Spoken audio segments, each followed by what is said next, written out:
Let me share with you some of my biggest regrets in my 20s. Your friends, your partner, your parent, god damn it! I literally committed to one man. Oh, y'all, this? You guys are about to see Sugar in a different light. I'm doing this at the expense of my own peace. What do you mean you want to go to medical school? X them out of your life. Ah!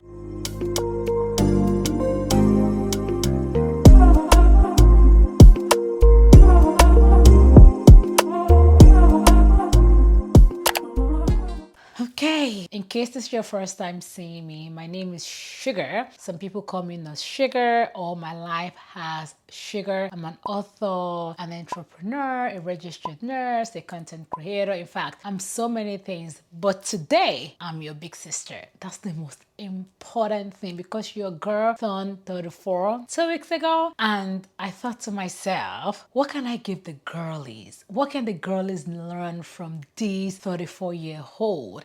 And the only thing that popped up in my head is, let me share with you some of my biggest regrets in my 20s. You guys, I'll be vulnerable with you guys. I'll be raw with you guys. And what I want you guys to take away from this video is what not to do if you're in your 20s, or even if you're in your 30s and you're still doing the things that I would mention in this video. Hopefully not, especially if you're in your 30s. But if you are, we are not judging, right? So welcome to this video, right? I hope that was good. I hope that was good because you guys, I didn't know how to start this video. Now, I have my phone here because I have my pointers. So if you guys see me just looking down, just know that I'm trying to, just remember my points because I don't want to miss anything. Hey, y'all. This is crazy. I can't believe I'm doing this video. Whew. You guys are about to see Sugar in a different light. Okay, let's get into this. My first regret, which by the way, I'm like just gesticulating just by my actions. You guys can probably tell that I'm ashamed to even speak on it. And it is the truth. And so let me cover my face while I say it. I'm just kidding. My first regret is actually committing to one man. Let me first tell you this. I'm gonna get it out of the way. I am not telling you to sleep around in your 20s, but I'm telling you 20s are for exploring, dating, getting to know you, and getting to know different type of men. When I tell you a lot of the things that end up biting me in the behind in my 30s was the fact that I literally committed to one man in my 20s. First of all, you guys know I'm a registered nurse. So let's get into the science part of things. Your frontal lobe hasn't fully developed in your 20s, especially in your 20s. I think they don't even develop until you're 25. And so you committing to a man like I did. I know a lot of you guys don't know my story, but I'm just gonna give you a little something. Committing to a man in my 20s has to be one of the dumbest things I ever did in my life. If in your 20s, I need you to explore life, date different men, get to know yourself, get to know how to interact with men, because one thing that can happen to you that you wouldn't want is being a later dater. Imagine you dated one person all through your 20s and God forbid it didn't work out. Now you're in your 30s trying to date. You don't even know the game. You don't know when they're lying to you. You don't know when they're saying the truth. You don't even know men like that, because you can be wise in other aspect of life, but be really, I wouldn't say dumb, but be unaware of what is happening in the dating world just because you've committed your formative years to one person. And I'll tell you what, it doesn't even matter if the guy in question is same age as you or they're older than you. One thing I would tell you is men, most of them, okay, we're not gonna generalize here, most of them stay exploring even when they're dating you. So one of my biggest regrets in life, especially in my 20s, was committing to one man, not because of the man in question or because of any situation that happened, but because I robbed myself of exploring myself as a young adult and exploring men as a young adult. It is not worth it.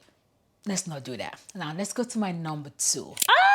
Number two is so funny, y'all. Number two for me is keeping, wait, how did I put it there? I put it on here like, wait, what? Did I just delete my notes?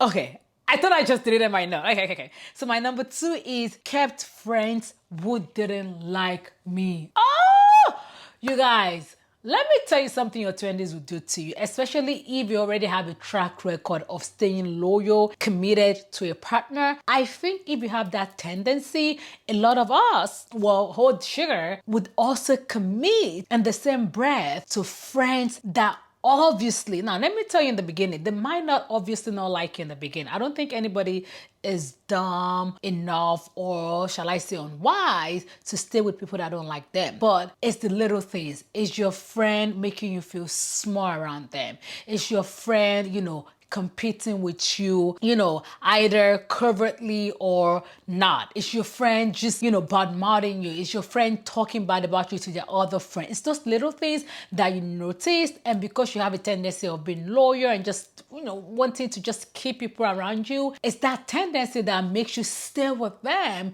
and they continue to take advantage of it. Let me tell you something. Friendship is a two-way street. If you're not feeling uplifted, if you're not feeling, most importantly, mentally stimulated by your group of friends or one friend, you really need to get yourself out of the place. Also, now that I'm in my 30s, and I realize that friends has levels. There are close friends, there are platonic friends, there are colleagues, there are, all shapes and forms of friends. But when I was young, I thought if we vibe, if we have one or two things in common, and then I call you my friend, now you're my friend, you're my sister, I'm expecting you from me. And that's one thing about me. I don't want to say, obviously everybody has their flaws, but I want to say for the most part, I can be a good person. And because I know what I can do to people, I am slow to recognize when people are being bad to me. Because again, I'm like, Sugar wouldn't do that to me intentionally. Even when my friends will obviously do things that wasn't good to me, I would see it,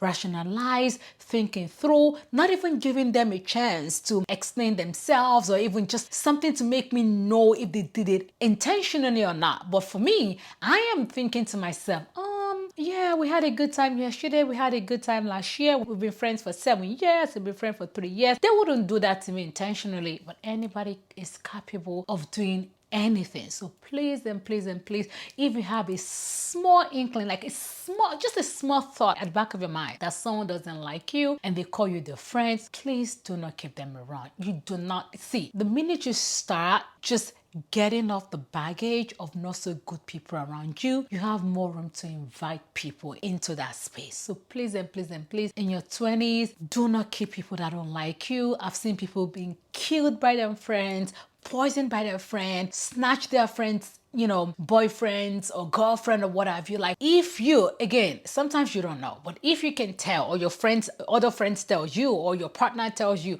or your mom, your father tells you, like, this person, they're not friends, please X them out of your life. Okay. Another thing, which is my number 3 thing that I regretted doing in my 20s, overgiving. I actually put it down here as overgive what I didn't have. And I wouldn't say necessarily what I didn't have. I am just a giver. Okay. I'm a firstborn daughter. And one thing that let me reverse. I'm a firstborn daughter of an African home, specifically a Nigerian household, and I'm Yoruba. And so I was born and brought up to be nurturer, to care for my siblings, to even care for people around me. And because of that, I want to solve everybody's problems. Like, it doesn't also help that I'm a nurse, right? Two bad things, not two bad things, but in this case, those are two really bad things together. And so for me, if you bring something to me and say, hey, Sugar, I need this or I want this, I'm already thinking how I can help. And God forbid I cannot help you. I'm going to the ends of the earth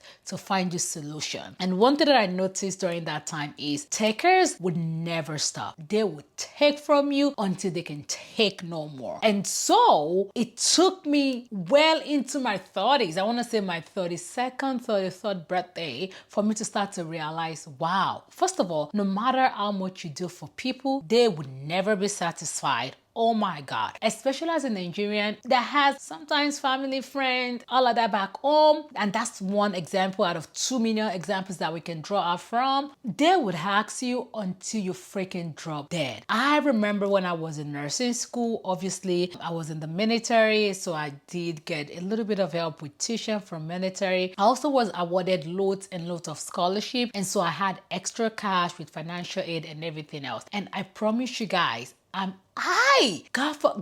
was gonna say stupid sugar, right? This girl that you see out here, I'm going to take out of, I'm a student, mind you. I don't have a job and I'm still taking out of the money that I should be saving towards tuition, giving it out to people. I promise you. And guess what? They will continue to ask. And so one thing that I've learned, especially now that I'm in my 30s, is give out of your free will. Give, but know when to stop. Because I would rather give an homeless man down the street or give, I don't even know, somebody else something than keep giving one person that wouldn't even just mind their business and possibly go ask somebody else. So long story short, don't be an overgiver, especially if you do not have. You're not gonna get an award or a medal for that. Okay, let's move on to the next point.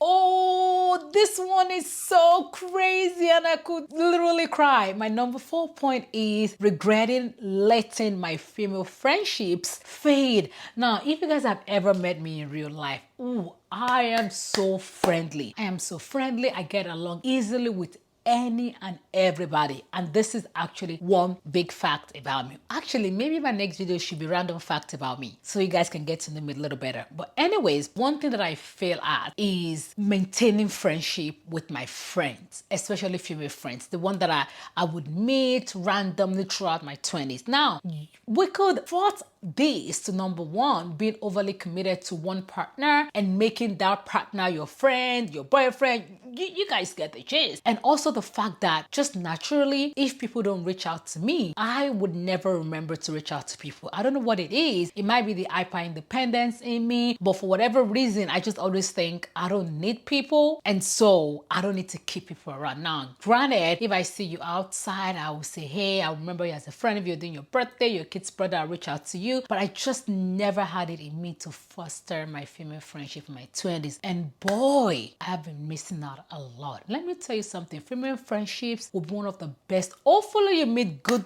like-minded people. Would be one of the best things you would ever do for yourself. When I tell you, well, first of all, you gotta be careful when making friends, right? Especially the older you get, the more you know yourself, then the more you know the kind of people you want to keep around you, right? We have to obviously emphasize that. But once you find like-minded people that stimulate you mentally, people that want to see you grow as much as you want to see them grow, please do everything humanly possible to foster that friendship. I'm blessed to have, when I tell you, and now I also have levels to friendship compared to my 20s when everyone was just my close friends. I have friends that are good business partners.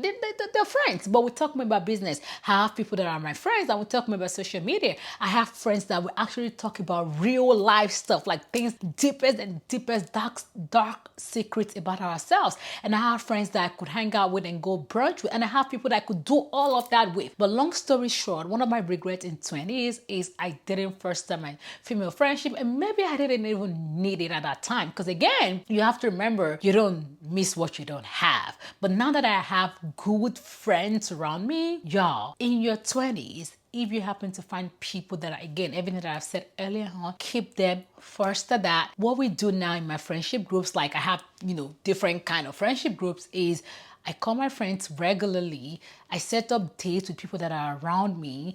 We buy each other presents, randomly. We do things to let each other know that we appreciate each other. And it's reciprocal, you guys. If I ever at 34 feel like I'm doing more than you're doing for me, I'm going to take a step back. And not in a monetary way. I mean, I could buy you a $2,000 worth of present and you could buy me a $1 worth of present. It's not about the monetary value. It's the thought. It's the fact that we're putting in the same effort to foster our relationship. Oh my God. I love my female friendships. I don't know what I could have done without them.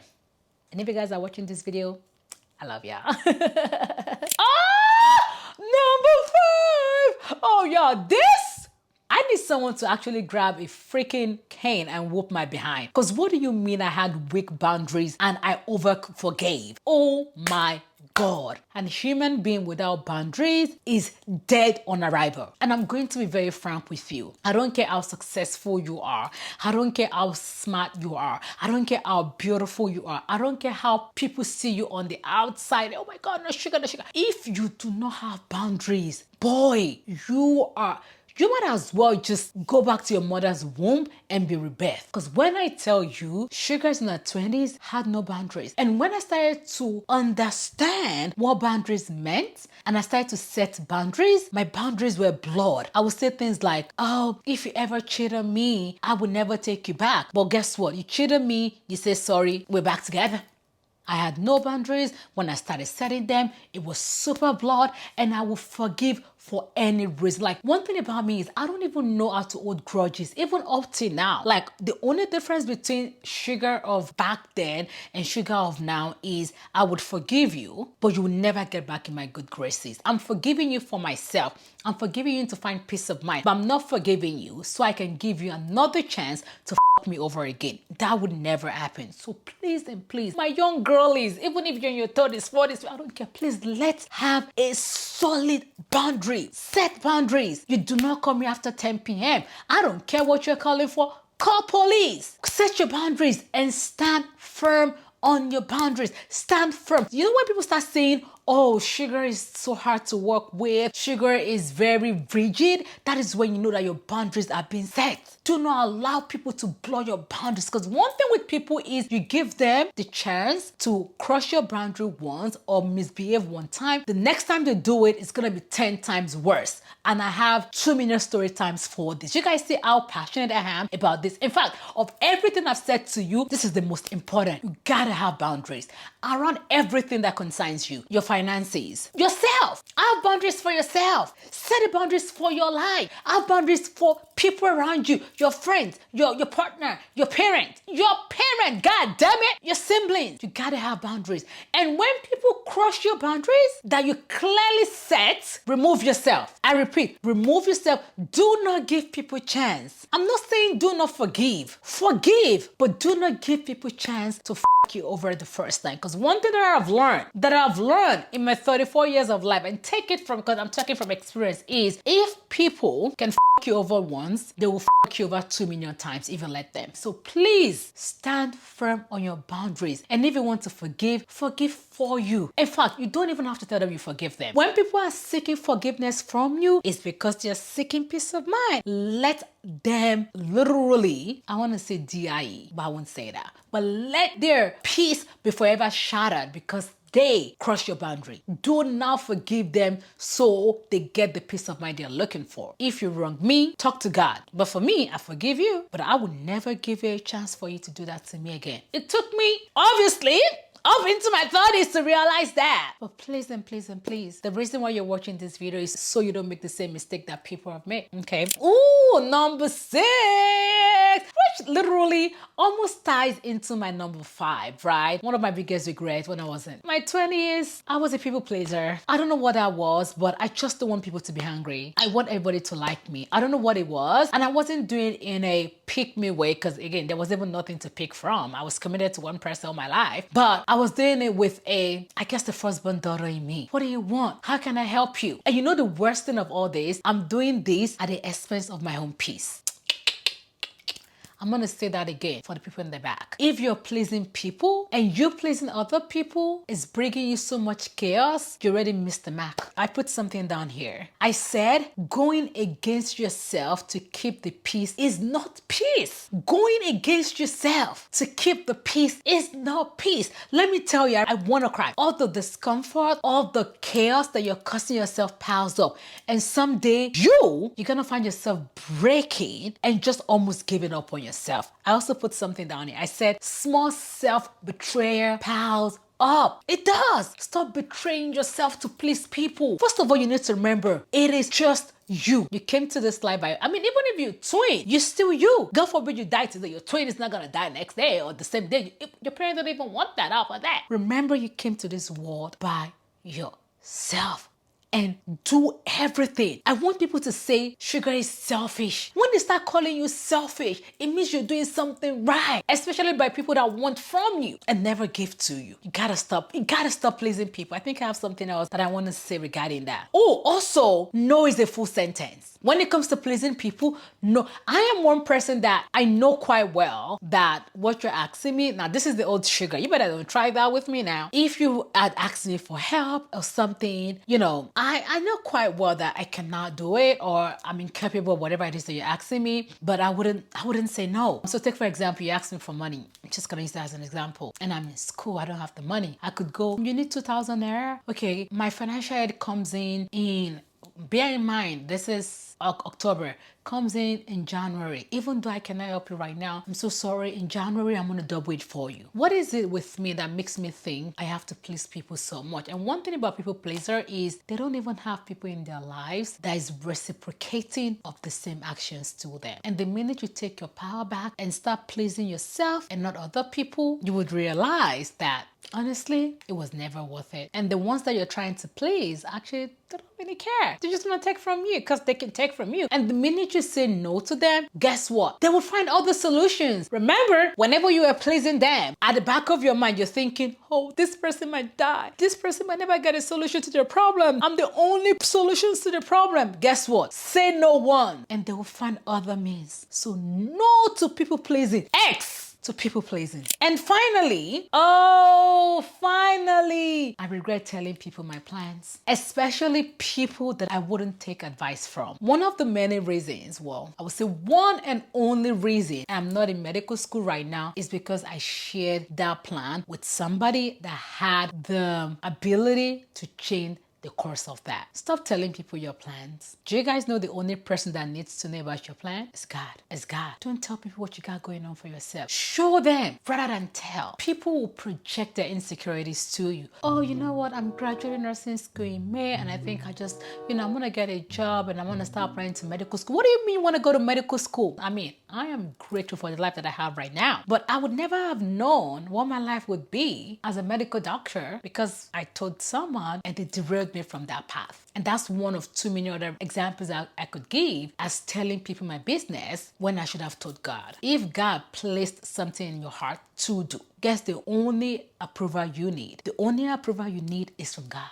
And if you already put it in you, just take it back to Him. God, I woke up with this feeling to become a doctor. God, I woke up with the feeling to start a business. So how do I go about it? Show me the way. Instead of you telling people about your goals, telling people about your plans, telling people about your future, how about find yourself a mentor? Find yourself someone that you see yourself in them. I always imagine if I had found myself a nurse that was transitioning from being a nurse to a medical doctor and I made them my mentor and I watched their every step. I just wonder, a lot of people like you enough, but they don't like you more than themselves. Hell, they don't even want you doing better than them. Okay? And so even though I have friends now, I have community now, I still hold a lot of my cards to my chest because humans will always be humans. So these are 7 things that I literally thought of this morning while getting my makeup done. If you guys want more sit down videos like this, I have plenty of them for you. In fact, just in the comment section, tell me exactly what else you would like to learn from me or know from me. I'm more than willing to make videos like this for you. If you watched this video to the very end, thank you. This is my first ever serious talking head video on YouTube. I hope I did amazing. Let me know in the comment if I did. Give me some thumbs up, like this video. I'm literally trying to slowly get back to YouTube. I don't know what I'm doing, but also follow me on my short form platforms, right? My TikTok, my Instagram, my Facebook, my X. I'm everywhere. You can either type my life as Sugar or no Sugar, or you can be literally showing on your screen right now. I love you for watching this video. If you're in your 20s, I pray that God guides you, protect your decisions, help you escape 20s with little to no scar. And if you're in 30s, how are we doing? My 30s, how are we doing? But anyways, I gotta go. I love you guys. I will see you guys in my next one. Bye.